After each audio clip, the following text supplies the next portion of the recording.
Assalamualaikum warahmatullahi wabarakatuh.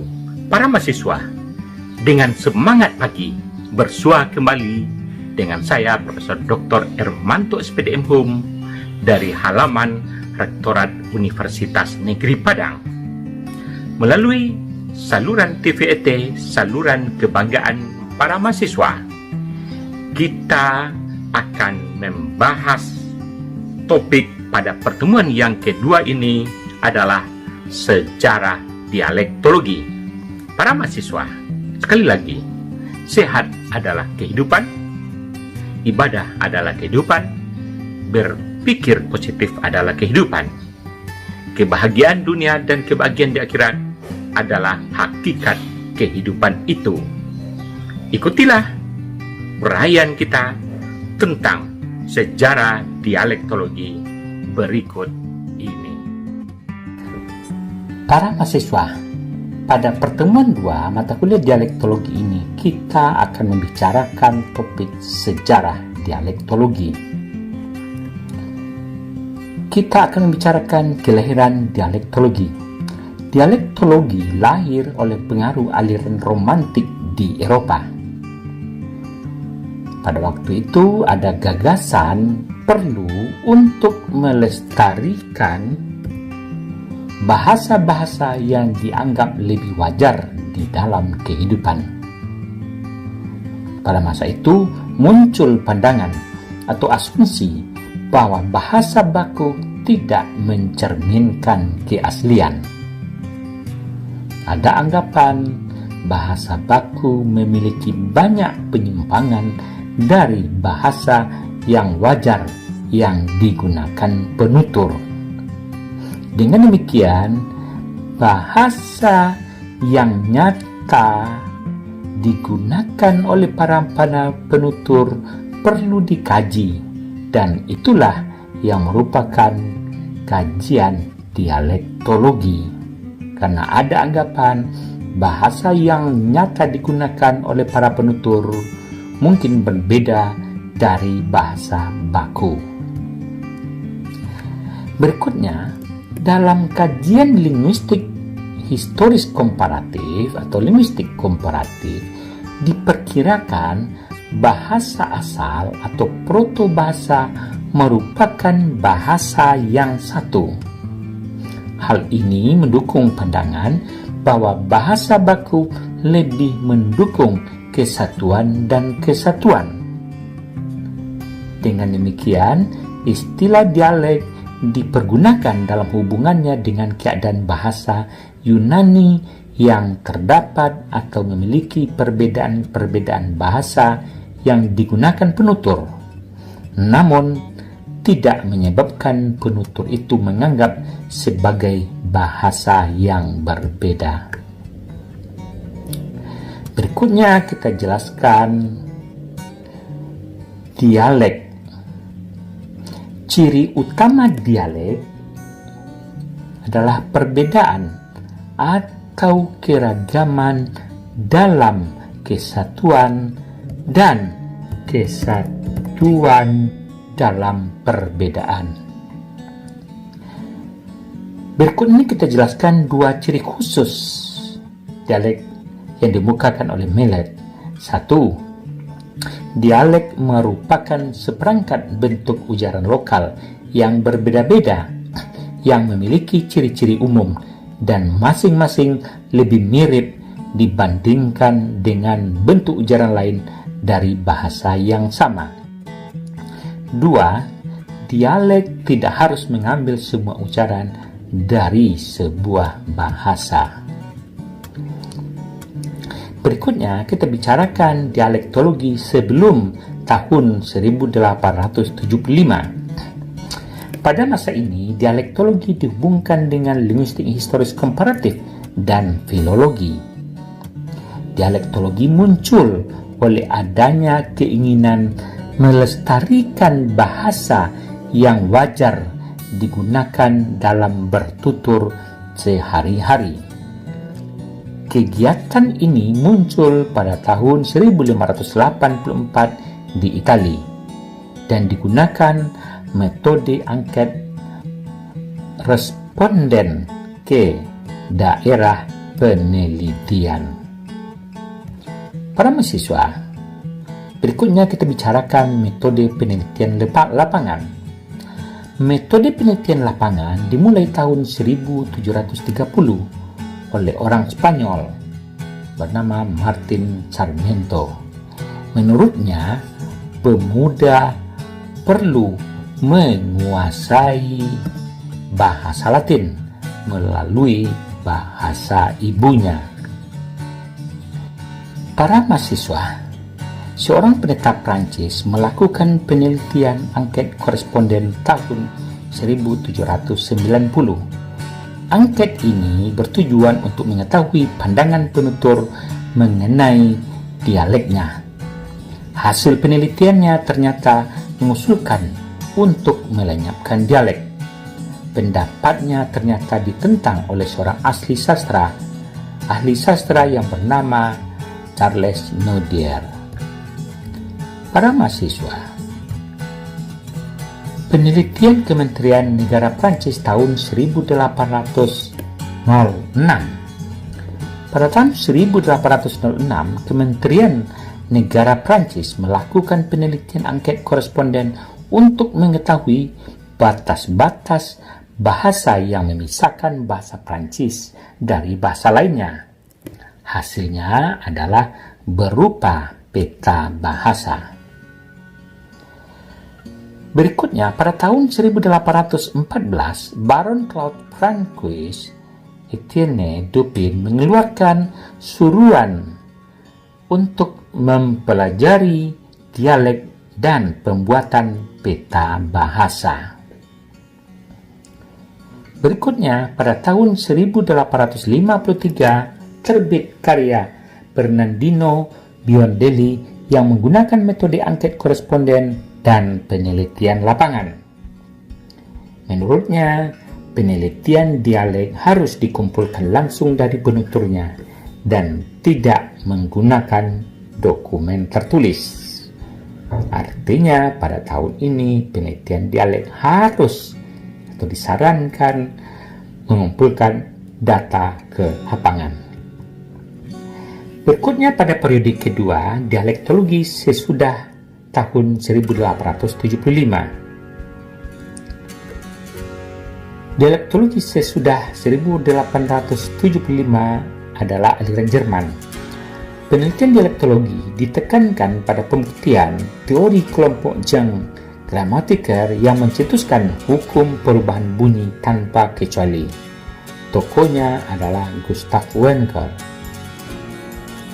Pada tahun 1876, Gustav Wencker mengirimkan daftar pertanyaan yang berisi 40 kalimat sederhana kepada guru-guru di sekolah di daerah Armenia. Pada tahun 1881, Gustav Wencker mengumpulkan data penelitian dialektologi di daerah Jerman Tengah dan Jerman Utara. Pada tahun 1887, Gustav Wencker mengumpulkan data penelitian dialektologi di daerah Jerman Selatan. Hasilnya adalah menyertakan 6 peta dialek. Berikutnya, peta hasil penelitian Gustav Wencker dianggap tidak memuaskan. Metode yang digunakan juga dikritik. Artinya, hasil penelitian Gustav Wencker tahun 1881 hingga 1887 mendapat kritikan oleh ahli bahasa lainnya. Berikutnya adalah Ferdinand Wright tahun 1906 dan tahun 1920. Ferdinand Wright tahun 1906 menerbitkan peta bahasa. Kemudian pada tahun 1920, Ferdinand Wright mendirikan pusat untuk atlas atau peta dialek dan kegiatan dialek Jerman di Marburg. Berikutnya, Ferdinand Wright tahun 1926 juga menerbitkan buku pertama Atlas Bahasa Jerman. Berikutnya, pada tahun 1931, Ferdinand Wright menerbitkan Atlas Bahasa Jerman dibantu oleh Bernard Martin. Berikutnya kita bicarakan perkembangan penelitian dialektologi. Wilhelm Pessler memprakarsai penerbitan Atlas Etnografi Jerman. Penelitian geografi dialek juga berkembang di Swiss Atlas Folklore Swiss diterbitkan Karl Jaberg dan Jacob Judd. Penelitian atlas juga dilakukan di Belanda oleh Gizmus Gerhardus Cloud. Para mahasiswa, penelitian atlas juga dilakukan di Cekoslowakia, Finlandia, Estonia, Hungaria, Yunani, dan India. Berikutnya aliran Prancis. Di Prancis berkembang yang disebut dengan aliran Prancis dengan tokoh utamanya Jules Louis Guillaume. Pada tahun 1880, Jules Louis Guillaume melakukan penelitian lapangan di daerah Viennas, Swiss. Hasil penelitian Jules Louis Guillaume adalah buku berjudul Patois de la Commune de Viennas. Berikutnya pada tahun 1887, Pendeta P.J. Resollet pertama kali menunjukkan metode ilmiah untuk mempelajari dialek. P.J. Resollet mengemukakan persyaratan penelitian dialektologi. 1. Kemampuan peneliti. 2. Caranya memberikan keterangan. Dan 3. Masalah yang diteliti. Berikutnya, Gaston Paris tahun 1888 di Prancis. Gaston Paris tahun 1888 menganjurkan agar dilakukan penelitian mengenai nama-nama tempat. Gaston Paris juga menganjurkan agar dilakukan penelitian mengenai dialek. Gaston Paris juga menganjurkan agar dilakukan penelitian mengenai pembuatan atlas fonetik. Gaston Paris juga menganjurkan agar dilakukan penelitian mengenai monografi untuk setiap lingkungan masyarakat Prancis. Berikutnya Edmond tahun 1897. Edmond tahun 1897 mengumpulkan bahan untuk pembuatan Atlas Linguistique de France atau ALF. Albert Dauzat tahun 1939. Perkembangan geografi dialek di Prancis menjadi lebih terarah sejak tahun 1939 dengan tulisan Albert Dauzat yang berjudul Novel Atlas Linguistique de France par Région. Penerbitan atlas di beberapa negara. Para mahasiswa, pada tahun 1938 terbit Atlas Bahasa di Rumania. Berikutnya pada tahun 1939 terbit Atlas Amerika Serikat. Atlas-atlas lainnya yang terbit berdasarkan data lapangan adalah Atlas Bahasa Denmark, Atlas Bahasa Slovenia, Atlas Bahasa Polandia, dan Atlas Bahasa Slavia. Berikutnya kita bicarakan beberapa aliran kajian atau mazhab dialektologi di dunia. Mazhab dialektologi di Jerman.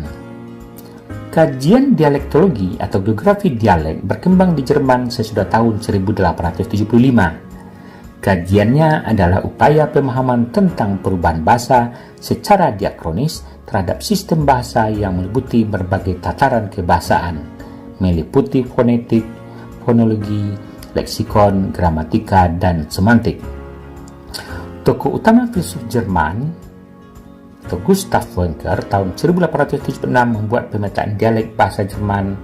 Tahun 1877 meneliti di Westdeutsch. Tahun 1879 meneliti di Jerman Utara dan Jerman Tengah, dan tahun 1887 meneliti ke daerah lain di wilayah Jerman. Mazhab dialektologi di Prancis. Tahun 1875 Gaston Paris menganjurkan penelitian yang terperinci mengenai dialek-dialek di seluruh wilayah Prancis. Gaston Paris menganjurkan membuat peta fonetik untuk seluruh Prancis. Pemikiran Gaston Paris mendorong geografi dialek bertumpu pada peta peta bahasa. Berikutnya mazhab dialektologi di India. Pada tahun 1927, penelitian bahasa India dilakukan oleh Gerson yang bertujuan memetakan bahasa-bahasa India. Gerson berhasil menjelaskan bahwa di India terdapat 179 bahasa dan 544 dialek. Penelitian Gerson menghasilkan 11 peta bahasa yang mengikuti metode mazhab Perancis Gerson. Para mahasiswa, berikutnya mazhab dialektologi di Amerika. Pada tahun 1939, Han Kurrat melakukan pemetaan bahasa pertama di Amerika. Permulaannya karena para guru tidak mengetahui dengan pasti pelafalan yang dianggap baku dan seharusnya diajarkan kepada siswa. Han Kurrat memasukkan strata sosial sebagai dasar pemetaannya. Amerika adalah negara pertama yang melakukan pemetaan bahasa berdasarkan strata sosial menggunakan metode mazhab Prancis. Para mahasiswa, berikutnya kita bicarakan sejarah dialektologi di Indonesia. Akhir tahun 1958, permulaan kajian geografi dialek di Indonesia dilakukan oleh akhir tahun 1958, yakni penelitian bahasa Sasak di Lombok.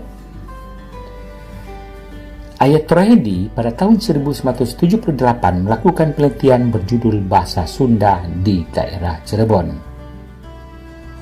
Penelitian dialektologi lainnya di Indonesia, Pusat Pembinaan dan Pengembangan Bahasa atau Badan Bahasa melakukan penataran dalam penelitian lapangan. Penelitian dialektologi di Indonesia dilakukan berdasarkan mazhab Prancis. Penelitian dialektologi di Indonesia juga dilakukan menggunakan metode penelitian lapangan. Teknik pemetaan menggunakan sistem lambang. Penelitian dialektologi di Indonesia. Notover tahun 1975. Notover tahun 1975 melakukan penelitian bahasa Sunda di Provinsi Jawa Barat dan Jawa Tengah bagian Barat. Penelitian itu dilengkapi Notover tahun 1980 dengan pemetaannya. Notover tahun 1981 melakukan penelitian Jawa Tengah bagian Barat yang disertai pemetaan dan penafsirannya. Beberapa penelitian dialektologi berikutnya di Indonesia. Tahun 1987, Heru Santosa melakukan penelitian bahasa Osing, bahasa Jawa di Banyuwangi. Green juga melakukan penelitian bahasa Melayu Betawi, terbit tahun 1991. Tahun 1991, Dani melakukan kajian geografi dialek di daerah Minahasa Timur Laut atau Sulawesi Utara. Tahun 1990, Lauder melakukan penelitian geografi dialek bahasa Jawa, Sunda, Melayu di Tangerang, waktu itu masih Jawa Barat. Tahun 1994, masuk melakukan penelitian bahasa Sumbawa di Pulau Sumbawa. Tahun 1997, Nadra melakukan penelitian geografi dialek bahasa Minangkabau. Tahun 2006, Sudirman A melakukan penelitian geografi dialek bahasa Lampung di wilayah Sumatera bagian selatan.